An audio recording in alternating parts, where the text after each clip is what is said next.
Last class में work power energy में मैंने आपको वर्क का कैलकुलेशन सिखाया था 3 तरह से। Work Yes, done sir. Bye constant force, work done by variable force and work done by area under curve. याद है? हाँ सर. उसी में आगे बढ़ते हैं।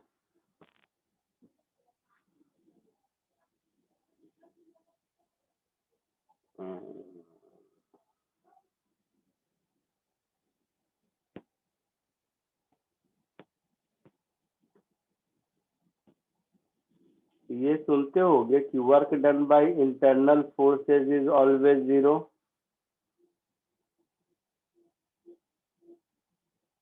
Yes sir. सुना है ऐसा कि नहीं?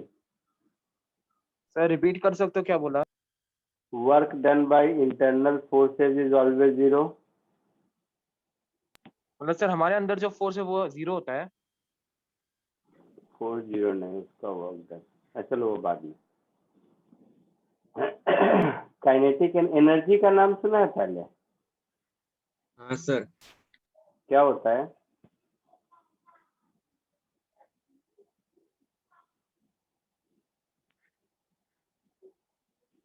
Sir, बोलो। energy possessed by the particle when it is in motion.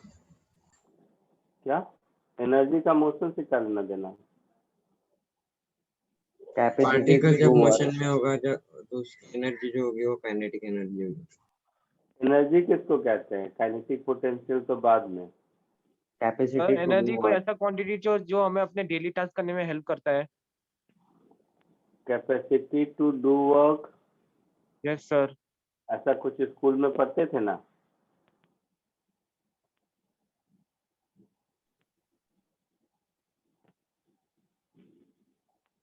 फिर स्कूल में पढ़ते थे कि एनर्जी ब्रॉडली 2 टाइप के होते हैं, एक काइनेटिक और दूसरा पोटेंशियल। पढ़ते थे ऐसा? Yes sir. काइनेटिक एनर्जी क्या होता था?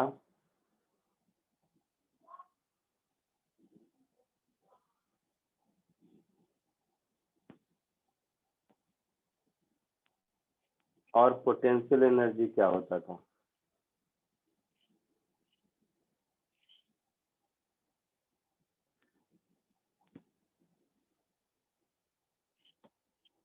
बताओ।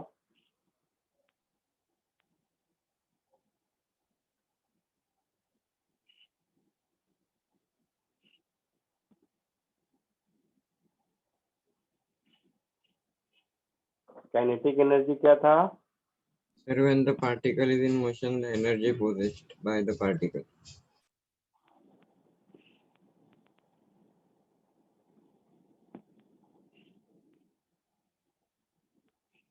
Energy possessed by virtue of motion, ऐसा? Yes, sir.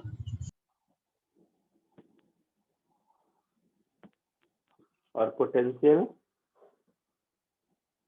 Energy possessed due to position of object. Bye virtue of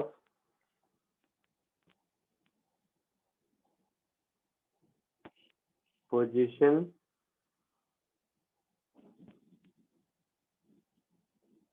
and configuration.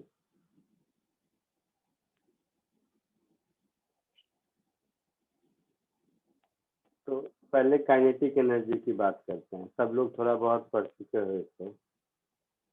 तो एनर्जी को आपने कहा, फॉर्मूला भी सबको मालूम है, हाफ एम वी स्क्वायर, सबको मालूम है? Yes, sir. Yes. ठीक है, चलो मान लेते हैं काइनेटिक एनर्जी आप लोगों को मालूम है, हाफ एम वी स्क्वायर। मुझे ये बताओ, काइनेटिक एनर्जी है energy by virtue of motion, और एनर्जी है कैपेसिटी टू डू वर्क। तो इसका ये मतलब हुआ कि अगर मैं दौड़ूंगा तो मेरे काम करने की कैपेसिटी बढ़ जानी चाहिए। Yes, sir. यही मतलब हुआ इसका ना? कि मैं बैठे बैठे जितना काम कर सकता हूँ, अगर मैं दौड़ूं तो मैं उससे ज्यादा काम कर सकता हूँ, इसका ये मतलब हुआ। हाँ सर। ऐसा होता है? Yes sir. कैसे?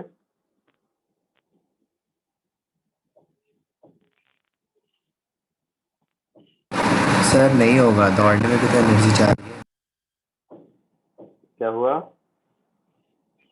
सर कैसे होगा, लाइक दौड़ने में भी एनर्जी चाह रही है। हाँ, बट डेफिनेशन तो यही बताता है ना, आप लोगों ने ही बताया। एनर्जी का डेफिनेशन है कैपेसिटी टू डू वर्क। फिर काइनेटिक एनर्जी का डेफिनेशन है energy by virtue of motion. It means अगर मैं कुछ नहीं करूं तब मेरे काम करने की एनर्जी, मतलब रेस्ट में रहूं तब, और जब मोशन में रहूं तब काम करने की एनर्जी। तो मोशन में ज्यादा होनी चाहिए काम करने की कैपेसिटी। डेफिनेशन तो यही बताता है।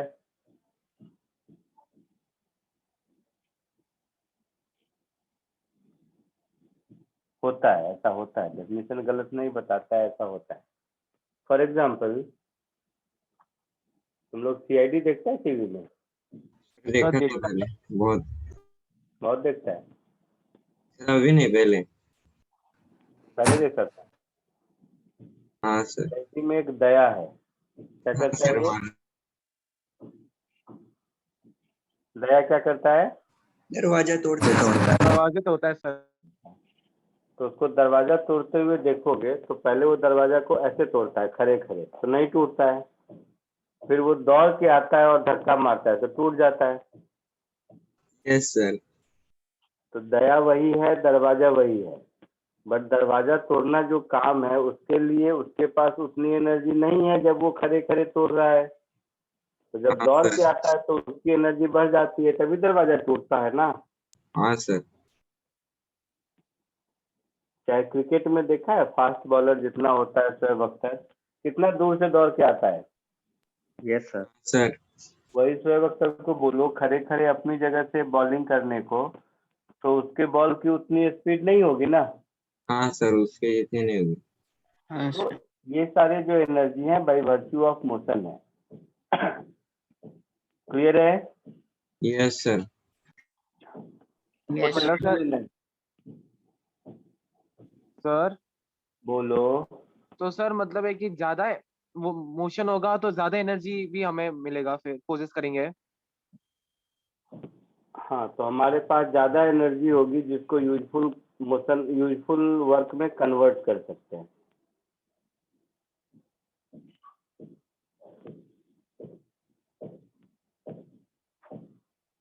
ठीक है? पोटेंशियल एनर्जी ये क्या होता है? mgh। बट सर एमजीएच तो आपने ग्रेविटेशनल पोटेंशियल एनर्जी होता है। पोटेंशियल एनर्जी बहुत इनफाइनाइट टाइप के होते हैं।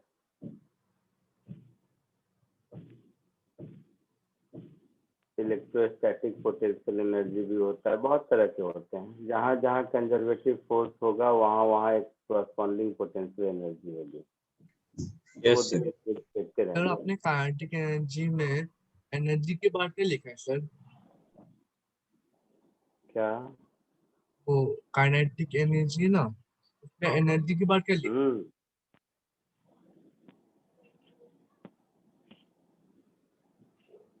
Energy possessed by virtue of motion. Potential energy by virtue of position और कॉन्फ़िगरेशन। इसका क्या मतलब हुआ? तो देखो, स्कूल में तुम लोग रबर बैंड से पेपर बुलेट बना के मारते थे एक दूसरे को। हाँ हाँ सर। सर। तो उसमें देखो कि रबर बैंड को जितना ज्यादा खींचते थे उतना ज्यादा चोट लगता था सामने वाले को, हाँ सर। या पेपर बुलेट उतना ज्यादा दूर जाता था, उतना ज्यादा स्पीड से जाता था। तो रबर बैंड वही है, पेपर बुलेट वही है, लेकिन रबर बैंड का कॉन्फ़िगरेशन जब वो बहुत ज्यादा स्ट्रेच है तो वो ज्यादा काम कर पाता है। हाँ सर। तो बाय वर्च्यू ऑफ कॉन्फ़िगरेशन का मतलब समझा? हाँ सर, समझे। सर मतलब शेप को क्या मॉडिफाई करके करना। जैसे कोई स्प्रिंग है, उस स्प्रिंग के साथ एक ब्लॉक अटैच कर दो, तो स्प्रिंग को बहुत ज्यादा कंप्रेस करके छोड़ोगे तो ब्लॉक को ज्यादा वेलोसिटी देगा, हाँ सर। है ना। तो जस्ट एग्जांपल दिया, तो ये दो एग्जांपल जो अभी दिया वो है इलास्टिक पोटेंशियल एनर्जी का। पोटेंशियल एनर्जी इनफाइनाइट होते हैं, ये तो ब्रॉडर क्लासिफिकेशन है, वो बहुत सारे। ग्रेविटेशनल पोटेंशियल एनर्जी का मतलब है जैसे इस बुक को मैं तुम्हारे सर पर यहाँ से गिराऊं, तब तुम्हारा सर का जो होगा, और 5 मीटर ऊपर से गिराऊं, तो जब इस बुक वही सर वही, बट बुक का पोजीशन जब यहाँ पर है तब काम करने की कैपेसिटी अलग है, और इससे ऊपर है तब काम करने की कैपेसिटी अलग है। हाँ सर। जैसे नीचे अगर कोई ग्लास है, उस पर धीरे से गिराऊं, मतलब कम हाइट से गिराऊं तो नहीं टूट सकता है, बट बहुत हाइट से गिराऊं तो ग्लास को तोड़ देगा ना। हाँ सर। तो वो एग्जांपल हो गया ग्रेविटेशनल पोटेंशियल एनर्जी का। तो आगे फिजिक्स के हर चैप्टर में बहुत सारे पोटेंशियल एनर्जी मिलते जाएंगे। इस पर्टिकुलर चैप्टर में हम लोग ग्रेविटेशनल पोटेंशियल एनर्जी और इलास्टिक पोटेंशियल एनर्जी की बात करेंगे मैकेनिक्स में। वैसे पोटेंशियल एनर्जी जहाँ कहीं भी फील्ड है उसके करस्पॉन्डिंग पोटेंशियल एनर्जी बहुत सारे होते हैं, तो हर चैप्टर में मिलता जाएगा। मैकेनिक्स में यही दोनों पोटेंशियल एनर्जी हम लोग पढ़ेंगे इस चैप्टर में। कोई दिक्कत? No sir. तो मोटा मोटा तुम्हें पोटेंशियल एनर्जी और काइनेटिक एनर्जी का मीनिंग समझ में आया।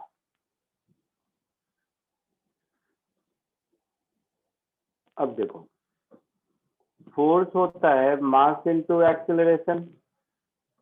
Yes, sir. Yes sir. तो इसको लिख सकते हैं F is equal to m v dv by dx। Yes Yes, sir. तो इसको लिख सकते हैं F dx is equal to m v dv। हाँ यस सर. इसको अगर हम लोग दोनों ओर इंटीग्रेट कर दें,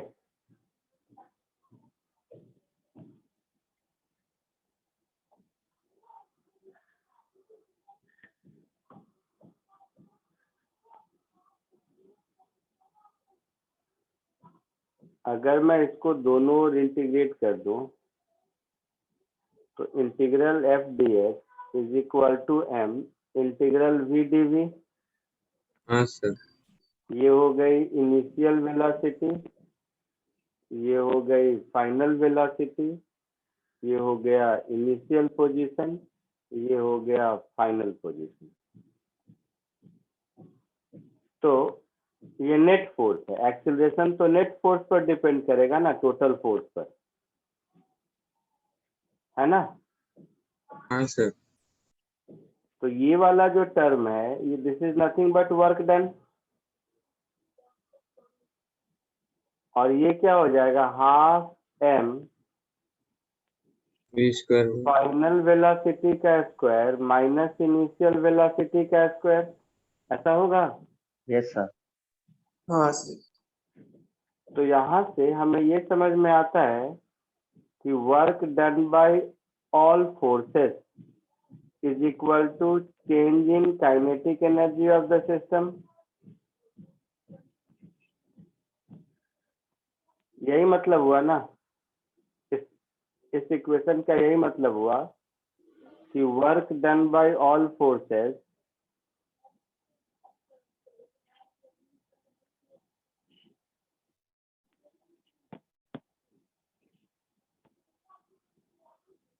is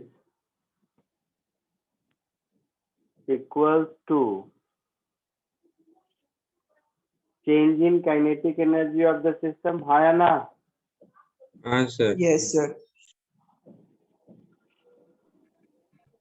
तो ये जो कॉमन सेंस है, इस कॉमन सेंस का नाम है वर्क एनर्जी थ्योरम,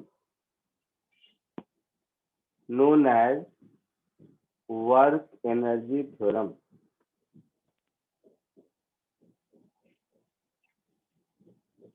तो जैसे कभी कभी क्या है कि वर्क डन बाय फोर्स को हम लोग तीन तरह से था, work done bye constant force, variable force, area under curve, तीन तरह से निकाले थे। बट कभी कभी क्वेश्चन को ये वर्क एनर्जी थ्योरम से अप्लाई करके सॉल्व करने में और आसानी होती है। ठीक है, तो ये जो हमारा टॉपिक था इसका नाम है वर्क एनर्जी थ्योरम। उस क्वेश्चन जो पिछली क्लास में किया था हम लोगों ने, उस क्वेश्चन को एक बार दोबारा रिविजिट करेंगे। उसमें से कुछ क्वेश्चन हो सकता है इस वर्क एनर्जी थ्योरम को यूज करके और छोटा हो जाए। आई बात समझ में? सर क्या हाँ बोले सर। तो पहले अभी तक जितना लिखा उसको कॉपी कर लो, फिर आगे बढ़ते हैं।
सर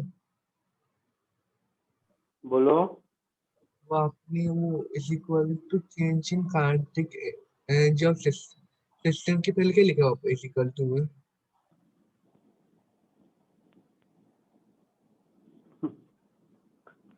एकदम बॉक्स तुम में लोग लगता ही नहीं साइंस का स्टूडेंट है। बॉक्स में लिखा है ना, तब के बाद क्या लिखा है उसमें, वो समझ नहीं आ रहा।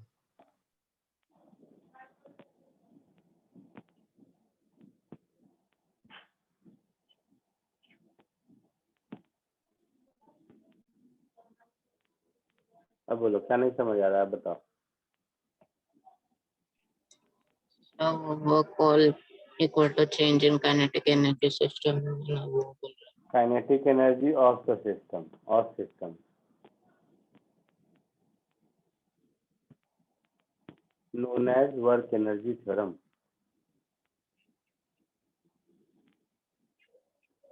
अब आया समझ में? हाँ सर।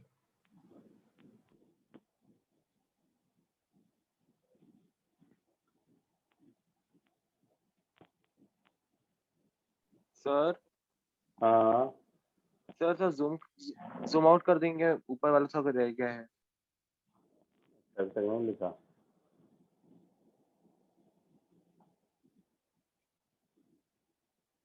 इतना या और ऊपर? नहीं सर यही है।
हुआ? हो गया सबका? Yes sir. हाँ सर हो गया। अब देखो लास्ट क्लास में क्वेश्चन किया था मैंने, ये वाला याद है? हाँ सर। Yes, sir. तो इसमें फोर्स निकाला था, डिस्प्लेसमेंट निकाला था, एफ डॉट एस किया था, ये सब कुछ किया था, इंटीग्रेट किया था, ये सब याद है? अभी इस क्वेश्चन को जरा वर्क एनर्जी थ्योरम से सॉल्व करने की कोशिश करो तो।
देखो आया आंसर, पहले भी किया हुआ है आपका आंसर, आपके पास है।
बोलो आया किसी को?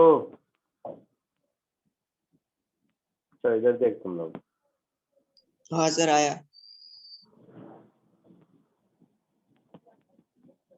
Block T is equal to 0 पर रेस्ट पर है, हाँ सर। मतलब इनिशियल काइनेटिक एनर्जी 0। अब final kinetic energy at T is equal to 2 second अगर मिल जाए तो हमारा काम चलेगा। हाँ हाँ सर। सर। आंसर होगा। फोर्स को लिख सकते हैं हम लोग mass into acceleration. Yes, that sir. is Sir. m dv by dt Yes, sir. is 2t square, है ना? Yes, sir. मास है 2 kg, तो dv by dt t square हो गया, हाँ सर. हाँ sir. तो dv t स्क्वायर dt हो गया, V is equal to T cube by 3.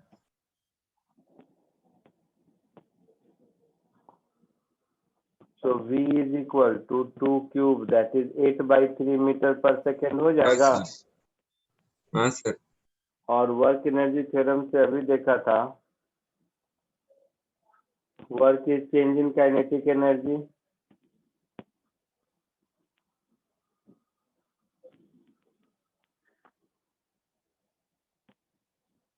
तो ये हो जाएगा half M V square, that is half into 2 into 8 by 3 का स्क्वायर, तो 64 बाई 9 जूल. यही आंसर आया था पहले. हाँ sir, यही था. हाँ सर. आया समझ में? हाँ sir.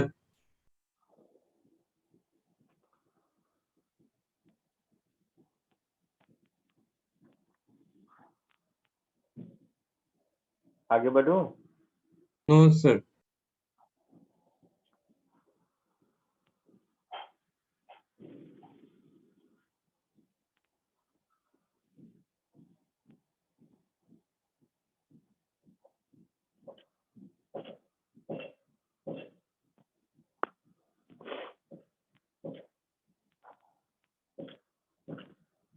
हो गया?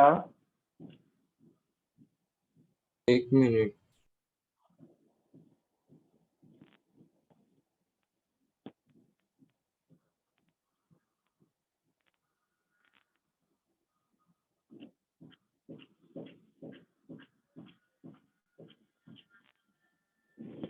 हो गया sir. क्वेश्चन देखो, ये भी किया था क्या पिछली बार? देखो तो ये भी किया था sir.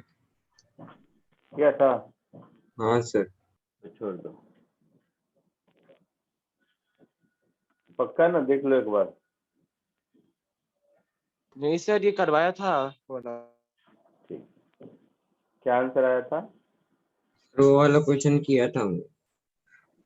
ठीक है, ठीक है, सर 21 जूल्स जो वाला दिखाया था. ठीक. ये करो एक,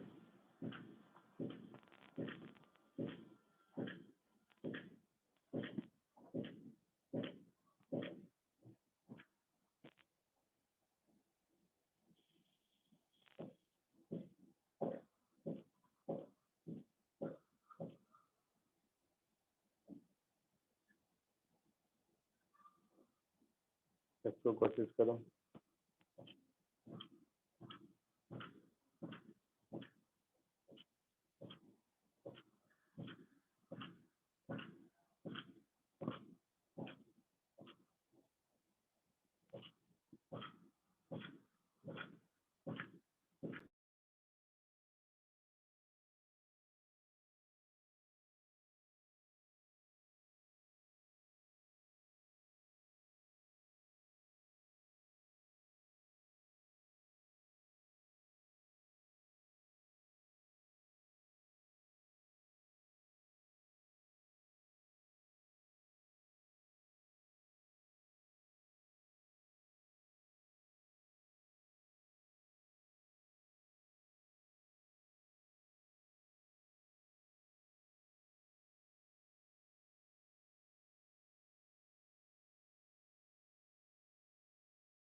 बोलो, कुछ आया आंसर? सर 25 आया सर। ये तो सिंपल है, इसको तो फोर्स डिस्प्लेसमेंट ग्राफ का एरिया वर्क डन देगा, हाँ सर। है ना? तो ये एरिया कितना होगा? Half 6 into plus sum 4। of parallel side, that is 6 plus 4 हाँ sir into multiplied 5। by separation between them, that is 5. तो 25 जूल हो गया आंसर। क्या था इसमें?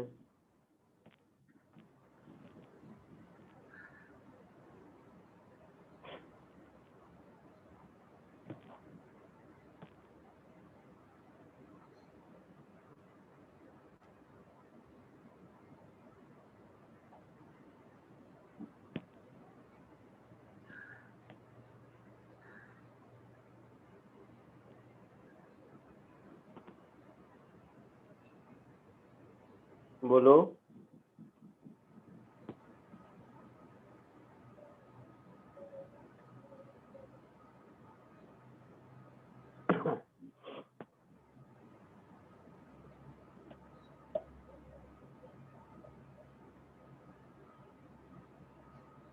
यहाँ तक कोई दिक्कत किसी को? No sir. सर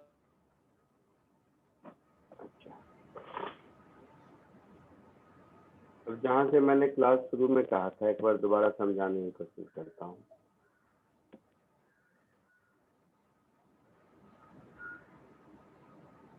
बहुत बार बहुत जगह कहते हुए सुना होगा, लॉज ऑफ मोशन में सर ने भी पढ़ाया होगा, मेथड ऑफ वर्चुअल वर्क ऐसा कुछ, या केमिस्ट्री के थर्मोडायनेमिक्स में भी सर पढ़ा रहे होंगे कि work done by internal forces is always zero.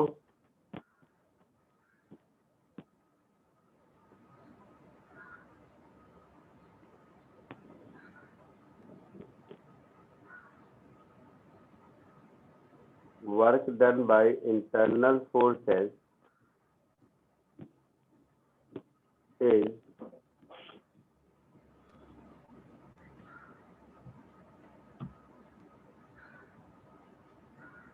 always zero। जैसे सर ने आपको ये बताया था कि स्ट्रिंग के टेंशन का वर्क डन जीरो होता है, ऐसा? क्या बोले आप? स्ट्रिंग के टेंशन का वर्क डन जीरो होता है? No sir.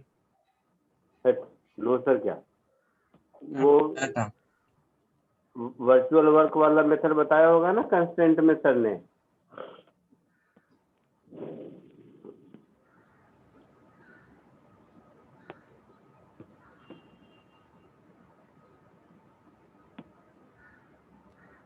बोलो।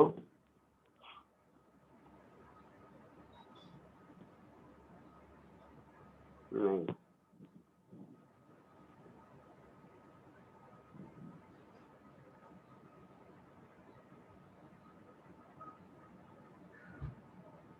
चलो छोड़ो, बाद में आते हैं। एनर्जी के पॉइंट ऑफ व्यू से, वर्क डन के पॉइंट ऑफ व्यू से फोर्स को हम लोग दो पार्ट में कैटेगराइज करते हैं। एक को कहते हैं कंजर्वेटिव फोर्स और दूसरे को कहते हैं नॉन कंजर्वेटिव फोर्स।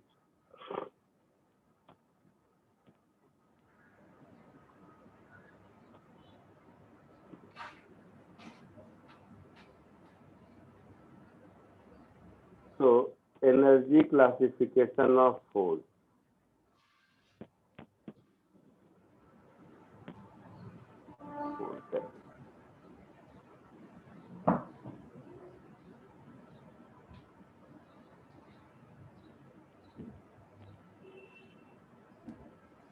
एनर्जी के पॉइंट ऑफ व्यू से जैसा मैंने कहा कि फोर्स दो टाइप के होते हैं। एक को हम लोग कहते हैं कंजर्वेटिव फोर्स और दूसरे को हम लोग कहते हैं non conservative force.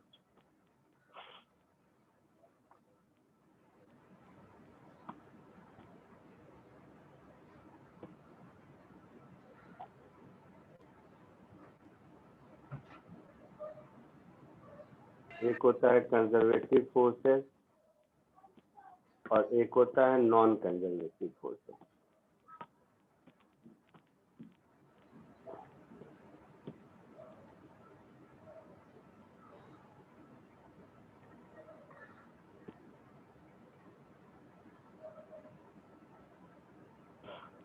Conservative force का मतलब है कि मतलब इसके बहुत सारे मीनिंग हैं। एक मीनिंग इसका ये है कि कंजर्वेटिव फोर्स का work done, that is work done bye a conservative force in a closed loop,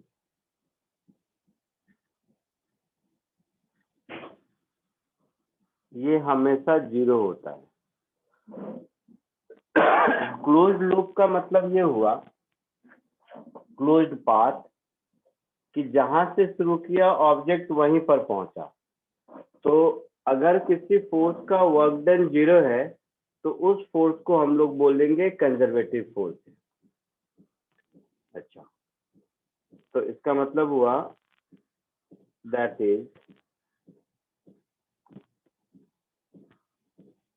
work done bye a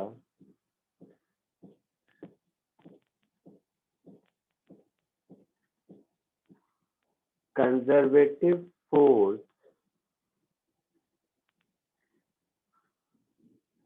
in a closed path is always 0.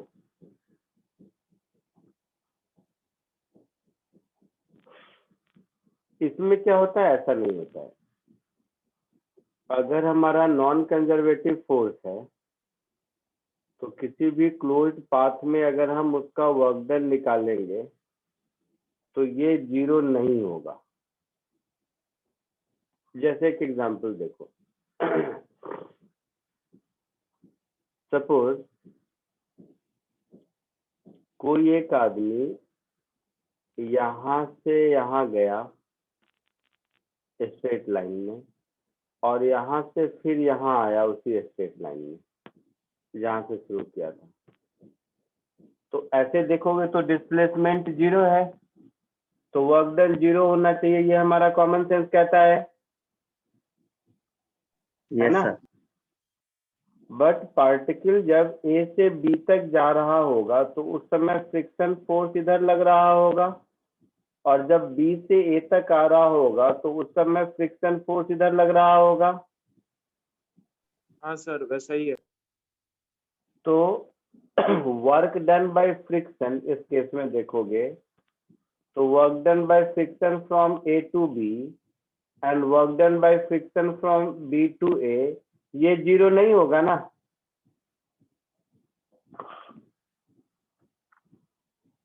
क्योंकि ए टू बी में कुछ नेगेटिव होगा, बी टू ए में कुछ दूसरा negative होगा, दोनों का सम कुछ नेगेटिव होगा, हाँ सर।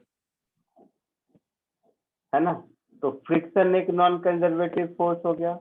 तो क्लोज्ड पाथ में वर्क डन अगर हमेशा 0 हो तब हम लोग उसको कंजर्वेटिव फोर्स कहते हैं। इसी बात को कहने का दूसरा तरीका हुआ कि कंजर्वेटिव फोर्स का वर्क डन पाथ इंडिपेंडेंट होता है। एक ही बात को अलग अलग तरीके से कहते हैं। वर्क डन बाय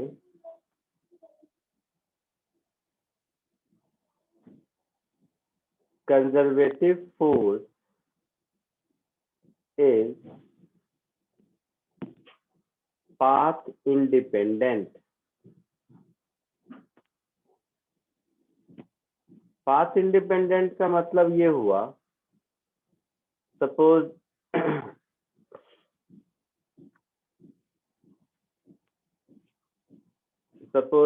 ए से बी तक जाने का ये पॉइंट मान लो ए है,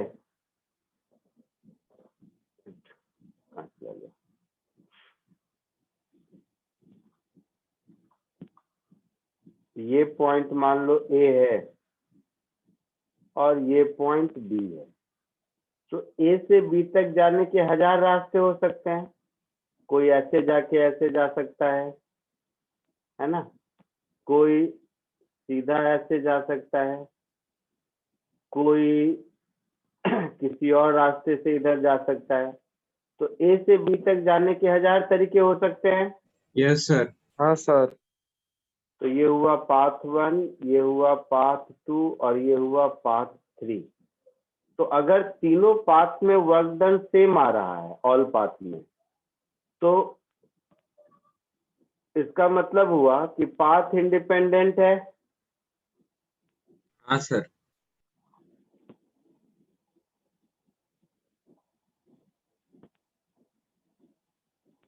तो उस केस में हम लोग बोलेंगे कि फोर्स कंजर्वेटिव होगा।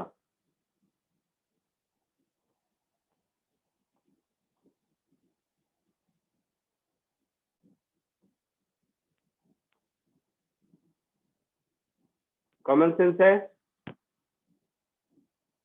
हाँ सर। इसी का काउंटर पार्ट इसमें लिखेंगे तो क्या लिखेंगे कि work done is path dependent, work done bye a non conservative force sir मतलब अगर अलग अलग पाथ का अलग अलग वर्क डन होगा तो वो नॉन कंजर्वेटिव होगा। Non conservative force is path dependent.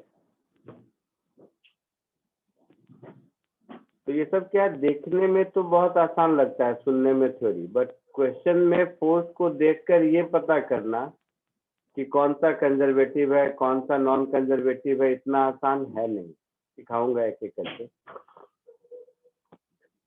ऐसे ही फॉर एग्जांपल जितने भी सेंट्रल फोर्सेस है ना वो हमेशा कंजर्वेटिव होते हैं। एक रूल बना लो, all central forces, central forces का मतलब हुआ जो फोर्स हमेशा टुवर्ड अ पर्टिकुलर पॉइंट ही लगता है।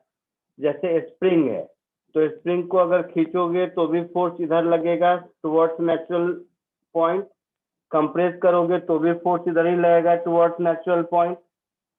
ग्रेविटेशनल फील्ड है, कुछ भी होगा हमेशा towards centre of the earth ही लगेगा। तो all central forces are always conservative.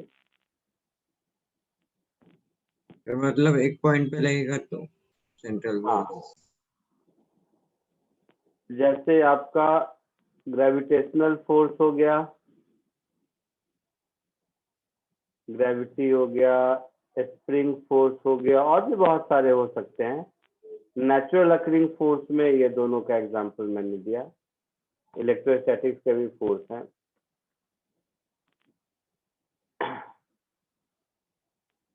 और जो नॉन सेंट्रल फोर्स है जैसे फ्रिक्शन है, फ्रिक्शन का डायरेक्शन चेंज होता रहता है, डिपेंड करता है मोशन किधर है, अलग अलग डायरेक्शन में लगेगा। तो फ्रिक्शन एग्जांपल हो कंजर्वेटिव फोर्स का। आया समझ में? तो पहले यहाँ तक कॉपी कर लो, फिर इसकी कहानी आगे बढ़ाते हैं।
सर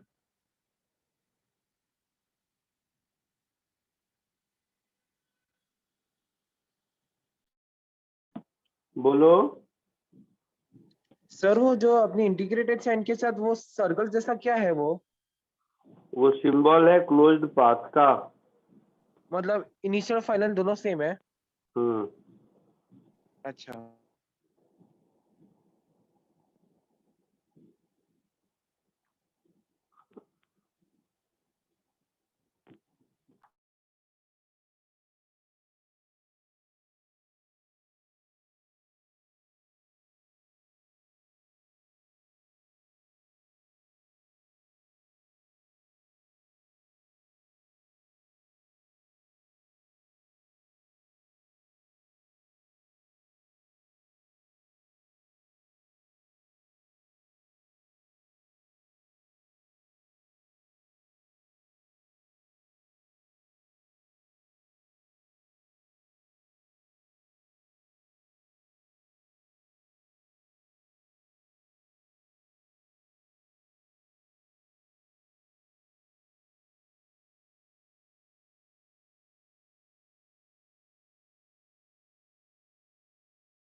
आया, हो गया सबका लिखा हुआ? सर लास्ट वाला एग्जांपल नहीं दिखाना। सर, जल्दी कीजिए।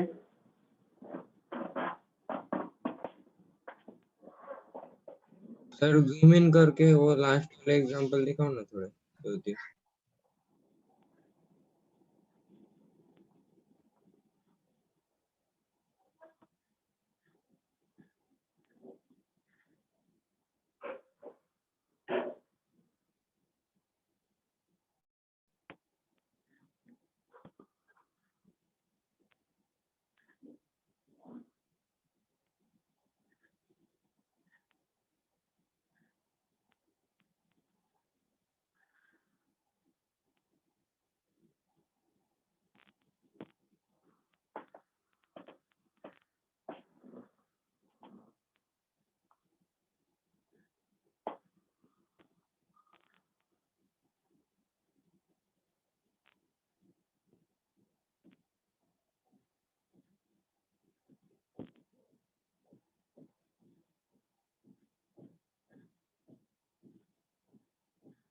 आगे बढ़ूं?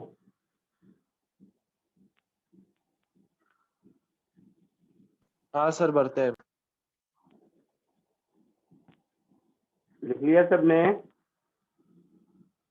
हाँ सर। सर हाँ बोलो। तो सर मतलब जब हम स्प्रिंग को खींचते हैं तो फिर जो फोर्स लगता है वो हमेशा उसके एंड्स में लगता है, इसलिए उसे सेंट्रल फोर्स कंसीडर करते हैं हम लोग। एंड पे नहीं, वो फोर्स हमेशा किधर लगेगा?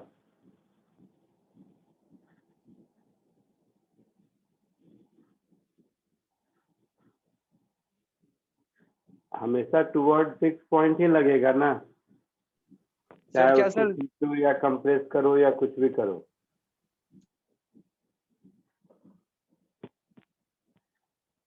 हाँ सर।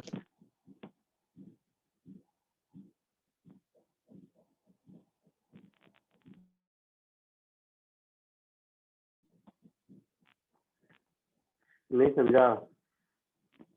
नहीं सर वो आपका आवाज नहीं आ रहा था ना, इसलिए सुनाई नहीं दिया। मैंने कहा स्प्रिंग को कंप्रेस करो या स्प्रिंग को एक्सपेंड करो, दोनों ही केस में फोर्स का पॉइंट ऑफ एक्शन फिक्स ही है ना। जैसे मैं ये कह रहा था कि मान लो ये स्प्रिंग का नेचुरल लेंथ है,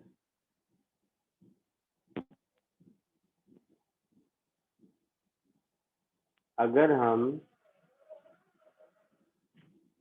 इस स्प्रिंग को एक्सपेंड करते हैं तो जो स्प्रिंग फोर्स होगा वो इधर ही लगेगा, इसी पॉइंट पर आना चाहेगा। हाँ सर। या अगर हम इसको कंप्रेस करते हैं मान लो, तो अगर मैं स्प्रिंग को कंप्रेस करूंगा तो भी अभी फोर्स इस पर इधर ही लगेगा यहाँ पर। हाँ सर सेम पॉइंट पे। हाँ, तो ये फोर्स सेंट्रल फोर्स हो गया, यही सेंटर है। हाँ सर टुवर्ड मतलब दिस पॉइंट ओनली फोर्स हमेशा एक्ट करता हाँ सर। है ना? हाँ। चमका कुछ?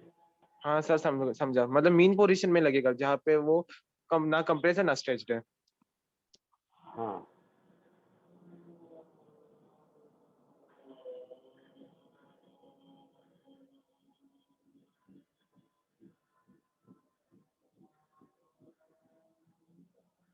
आगे बढ़े? हाँ सर बढ़ते हैं। हाँ सर। हाँ सर बढ़ो। Work done by conservative force के एक एक करके जरा सा कुछ क्वेश्चन देखो। जैसे एक ये क्वेश्चन देखो,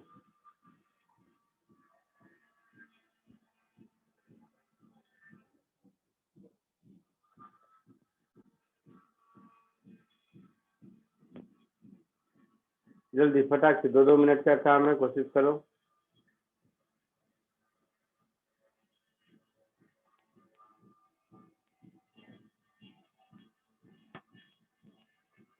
तो यहाँ पर फोर्स कांस्टेंट है,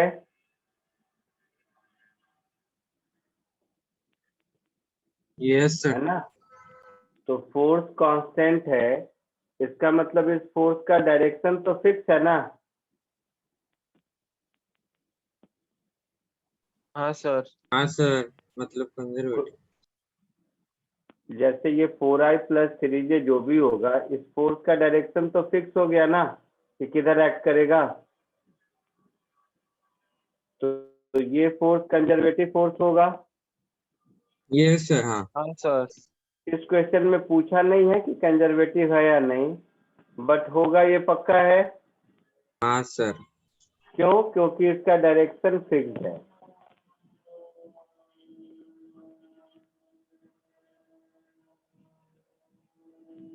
मतलब पॉइंट ऑफ एप्लीकेशन कांस्टेंट है उसका। वर्क डन निकालने की कोशिश करोगे तो वर्क डन क्या होगा? Integral of F dot D R, यही होगा। That is 4i cap plus 3j cap dot, किधर से भी जाए तो किसी भी पॉइंट पर होगा, तो इसका displacement dx i cap plus dy j cap लिख सकते हैं। हाँ सर, लिख सकते हैं। तो ये कुछ ऐसा हो गया, integral 4dx plus integral 3dy, मतलब 4 integral dx plus 3 integral dy। x में गया 1 से 4, y में गया 2 से 5। तो x का लिमिट 1 to 4, y का लिमिट 2 to 5। यही हुआ। हाँ सर। तो ये हो गया 4 इंटू 3 प्लस 3 इंटू 3, तो 12 प्लस 9 21 जूल। ऐसे भी देखो, इस वर्क डन को कोई मतलब है कि इस पॉइंट से इस पॉइंट तक किस पाथ से जा रहा है, उससे कोई मतलब नहीं है। हाँ सर, नहीं है। नहीं है सर। तो ये आपका हो गया कंजर्वेटिव फोर्स। जल्दी से कॉपी कर लो।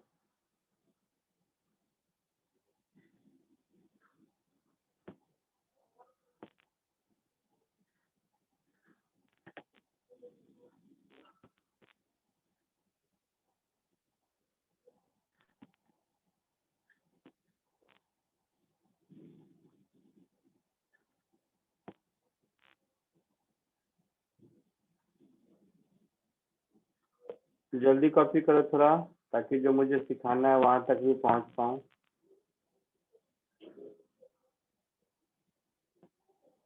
क्योंकि ये बीच में नहीं छोड़ सकते, बीच में छोड़ देंगे तो ये कॉन्सेप्ट अधूरा रहता है। इसको एक बार कोशिश करो।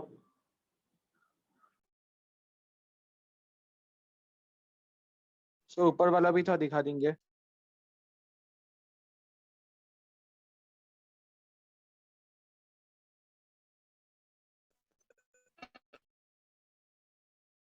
तो थोड़ा जूम आउट करो ना।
सेकंड आया सर निकाल रहे हैं आंसर।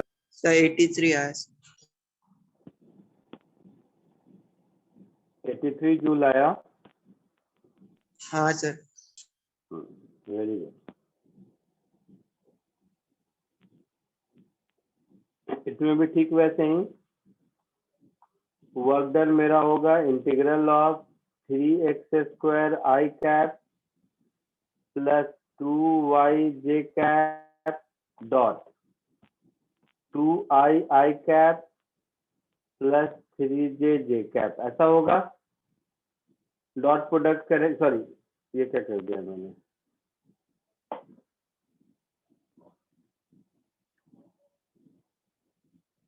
ऐसा dx i cap plus dy j cap. तो इसमें भी बड़ी क्लैरिटी से x वाला टर्म अलग आ गया, x² dx, y वाला टर्म भी अलग आ गया 2y dy। तो इसको भी सॉल्व करना बहुत आसान है। x का लिमिट 2 to 4 और y का लिमिट 3 to 6। इसमें तो कोई दिक्कत नहीं होगी फिर। नहीं सर कोई दिक्कत नहीं। सो 4² minus 2² upon 3 plus 2 into 6² minus, यहाँ क्यूब होगा स्क्वायर नहीं, हाँ सर. 6² minus 3² upon 2। तो ये 2 2 ये 3 3 कैंसिल। तो 64 माइनस 8 प्लस 36 माइनस 9 कितना आता है?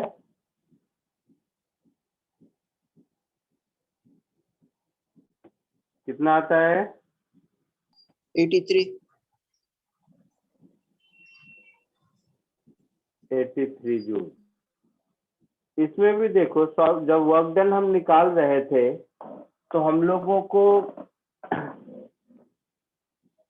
एक्स और वाई के टर्म अलग अलग हो गए। तो केवल मुझे इनिशियल और फाइनल कोऑर्डिनेट से मतलब है, पाथ इंडिपेंडेंट है।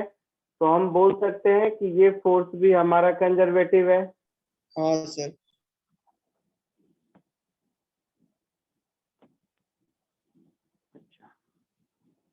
एक और देखो, एक्चुअल लेवल ऑफ डिफिकल्टी पे धीरे धीरे आते हैं, एक ही बार दे दूंगा तो दिक्कत हो जाएगी। सर हाँ तो सर आपने जो पहला वाला जो क्वेश्चन करा था आपने उससे कंजर्वेटिव इसलिए कंसीडर किया क्योंकि वो भी पार्ट इंडिपेंडेंट है और उसका एक डायरेक्शन है इसीलिए। हाँ, मेन तो है पाथ इंडिपेंडेंट है। तो एक तो वर्क डन कैलकुलेट करके चेक करने की कहानी है, वो तो है ही। अदरवाइज उसको तो हम ऐसे ही देख के कह सकते थे कंजर्वेटिव है, क्योंकि उसका पॉइंट ऑफ एक्शन तो फिक्स है, 4i cap plus 3j cap कुछ था। हाँ सर। तो डायरेक्शन दोनों कांस्टेंट है, फिर तो चेक करने की जरूरत ही नहीं है। तो सर मतलब ऐसा है कि अगर बाई चांस फोर्स का डायरेक्शन भी अगर चेंज करता रहेगा, मतलब फोर्स भी वेरिएबल है, लेकिन अगर वो पार्ट इंडिपेंडेंट है तो भी वो कंजर्वेटिव कंसीडर किया जाएगा। बिल्कुल, सेकेंड क्वेश्चन तो वही था जिसमें फोर्स वेरिएबल है, लेकिन फोर्स वेरिएबल है, सेकेंड वाला क्वेश्चन जो जस्ट अभी किया था। और ये थर्ड वाला भी। बट फिर भी उसका वर्क डन पाथ इंडिपेंडेंट है, तो वो कंजर्वेटिव फोर्स हो गया। हाँ हाँ सर। सर। एक थर्ड वाला देखो, उसके बाद एक जनरल तरीका बताऊंगा, कोई भी फोर्स का इक्वेशन देख के जज कर सकते हो कि कंजर्वेटिव है या नॉन कंजर्वेटिव। बट पहले इसको करो तो धीरे धीरे समझ आएगा।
हुआ।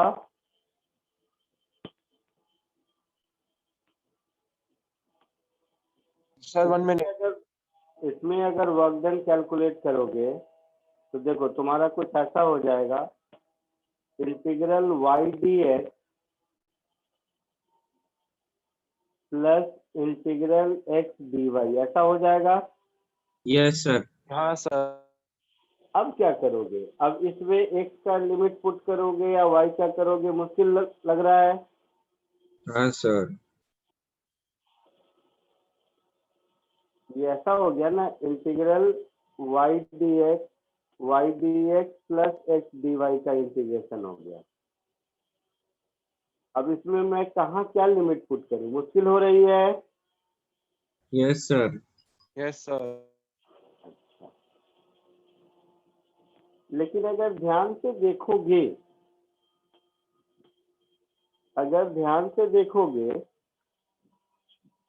तो ये जो टर्म है, ये टर्म तो डी ऑफ एक्स वाई है।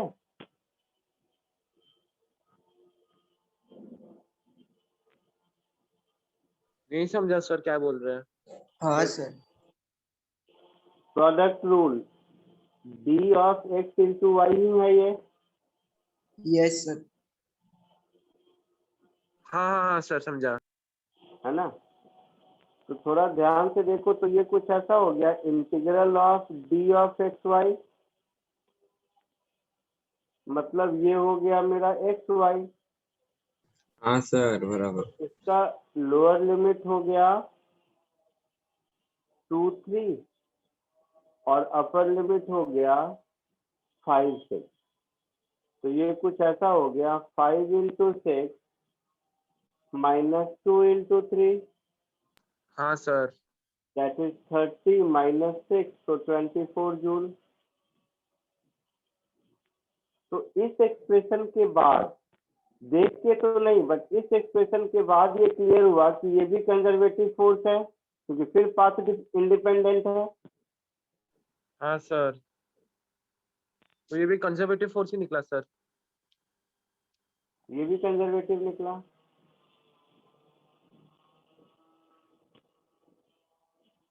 बट पहले दोनों वाले से के रेस्पेक्ट में जज करना कि ये कंजर्वेटिव है थोड़ा डिफिकल्ट था।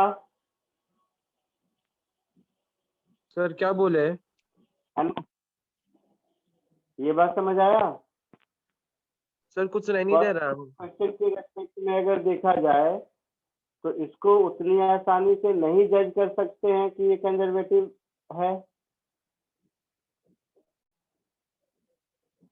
है ना? सर नहीं समझ में आ रहा अब क्या तुम कह रहे हैं। क्या क्या बोल रहे हो? सर आपका आवाज अच्छी से नहीं आया इसलिए समझ में नहीं आ रहा आप क्या बोल रहे हैं।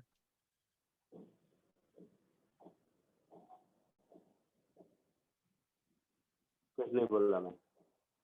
चलो एक और क्वेश्चन करो।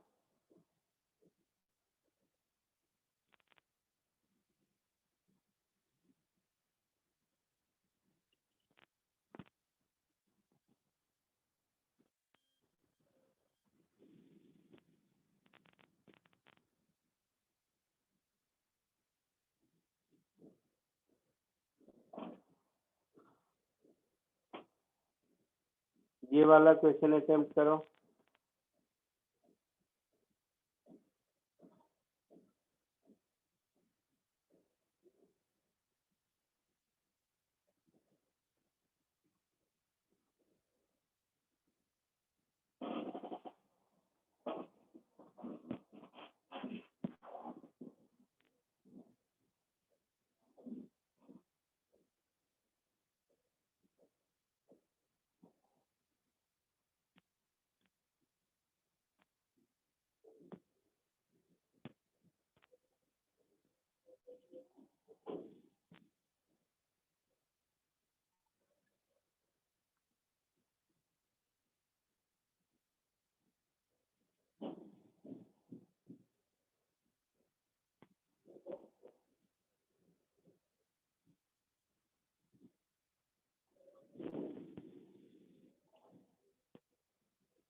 बोलो। देखो, जैसे पाथ को अगर मैं छोड़ भी दूं कि किस पाथ से निकालना है या कहाँ जाना है, अगर ऐसे ही मैं कैलकुलेट करने की कोशिश करूं, सुनाई दे रहा है सबको? हाँ सर, यस सुनाई दे सर। रहा तो वर्क डन हमारा क्या हो जाएगा? वाई आई कैप मतलब वाई डी एक्स, यही फाइनली बचेगा ना।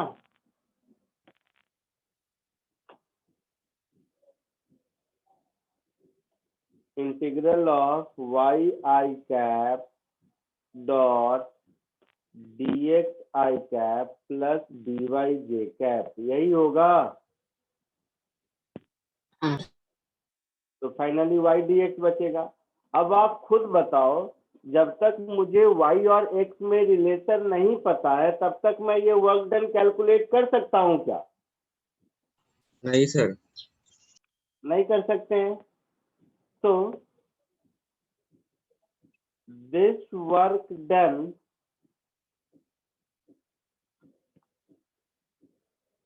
Can not be calculated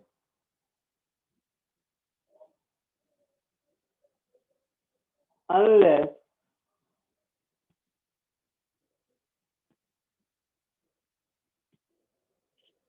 path followed by object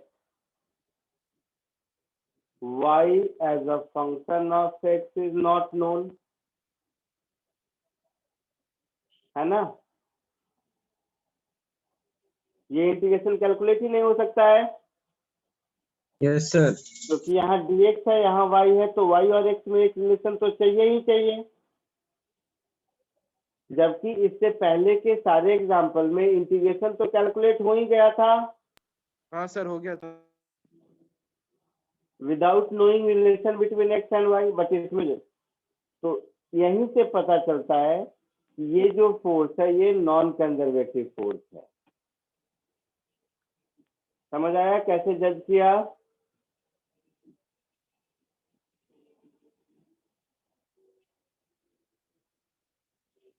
तो मैं प्रॉब्लम सॉल्व कर दूंगा, वो अलग बात है, बट पहले तो ये जज करना फोर्स का इक्वेशन देख के कि कंजर्वेटिव है या नॉन कंजर्वेटिव।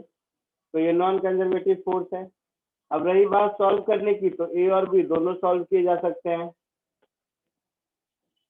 ए में y is equal to X है, मतलब उस केस में मेरा वर्क डन हो गया integral x dx। Lower limit कितना है x का और अपर लिमिट कितना है, कहाँ से कहाँ गया ऑब्जेक्ट? 0 से 1। 0 से 1। तो फ्रॉम 0 to 1, तो आंसर इज 1/2 जूल, है ना? बी में क्या है? y is equal to X square है शायद, yes sir. X square dx 0 to 1, तो 1/3 जूल।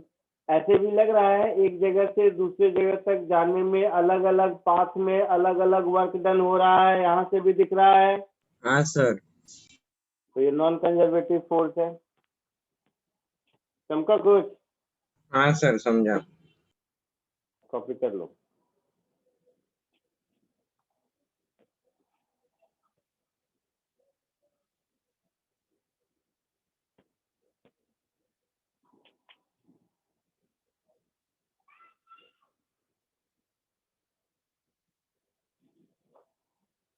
नेक्स्ट क्लास में मुझे याद दिलाना कि जनरल फॉर्मूला कंजर्वेटिव या नॉन कंजर्वेटिव फोर्स पहचानने का क्या होता है वो बताऊंगा, ठीक है?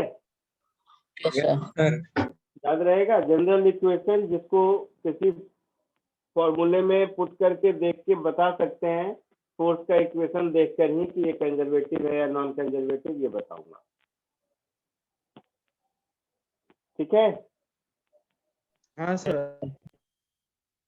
चलो कॉपी कर लो इसको। आज के लिए इतना ही, रिकॉर्डिंग ऑफ कर रहा हूँ मैं, अगली क्लास में मिलते हैं।